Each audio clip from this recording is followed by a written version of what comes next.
আগামী ৩ কর্মদিবসের মধ্যে ফিজিওথেরাপি চিকিৎসকদের চাকরি প্রথম শ্রেণীতে উত্তীর্ণ করা সহ ২ দফা দাবি না মানলে কঠোর কর্মসূচি দেওয়ার ঘোষণা দিয়েছেন আন্দোলনকারীরা।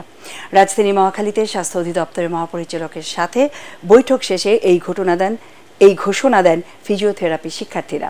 কর্তৃপক্ষের আশ্বাসে সোমবার পর্যন্ত সকল ধরনের কর্মসূচি বন্ধ রাখার ঘোষণা দেন তারা। খায়রুল ইসলামের রিপোর্ট।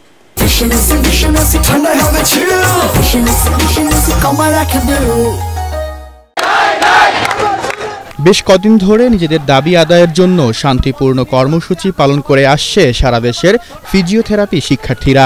ফিজিওথেরাপি চিকিৎসকদের চাকরি প্রথম শ্রেণীতে উত্তীর্ণ করা ও মহাখালীতে শিক্ষার্থীদের জন্য আলাদা কলেজ প্রতিষ্ঠার দাবি জানান তারা। এসব দাবিতে গত দুদিন ধরে স্বাস্থ্য অধিদপ্তরের সামনে অবস্থান কর্মসূচি পালন করে শিক্ষার্থীরা।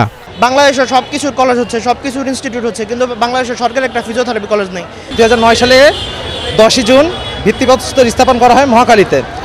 তারপরে 15টি বছর অতিবাহিত হয়েছে, আজ পর্যন্ত আমাদের কোনো ফিজিওথেরাপি কলেজের কোনো কাজ বাস্তবায়ন করা হয়নি। দাবি পূরণে বিভিন্ন সময় মৌখিক আশ্বাস দিলেও কর্তৃপক্ষ তেমন কোনো ব্যবস্থা নেননি বলেও জানান আন্দোলনকারীরা। আজকেও তারা আমাদের 2 দাবি না মানে তাহলে হতে পারে যে আমরা এই জিনিসটাকে আরো বড় করে করব।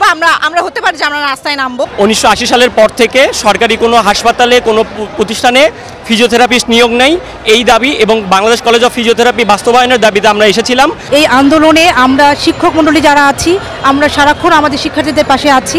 সকালে স্বাস্থ্য অধিদপ্তরের মহাপরিচালকের সঙ্গে 2 ঘন্টার বেশি সময় বৈঠকের পর আগামী সোমবার পর্যন্ত কর্মসূচি স্থগিত করেন শিক্ষার্থীরা। ফিজিওথেরাপি চিকিৎসকদের সেবা এবং শিক্ষার যে একটা বাস্তব রূপ যাতে আসে বাংলাদেশে, সেটার জন্য স্যার কাজ করবেন বলে আমাদেরকে আশ্বস্ত করেছে। ফিজিওথেরাপিস্ট পদে কোনো ফিজিওথেরাপিস্ট কর্মরত নেই, আমরা সেখানে নিয়োগ এবং প্রত্যেকটা জেলা থেকে উপজেলা পদ থেকে টারশিয়ারি হাসপাতালেও ফিজিওথেরাপিস্ট নিয়োগের দাবি তুলেছি। যদি সোমবারের মধ্যে এই জিনিসটা না হয়, তো সেক্ষেত্রে আমরা শিক্ষার্থীদের ডিসিশন, যেটা শিক্ষার্থীরা সিদ্ধান্ত নিয়েছে, যেটা আমরা মঙ্গলবার দিন আবার এই অফিসে আসব, আমরা আবার আমাদের আন্দোলন কর্মসূচি অব্যাহত রাখবো।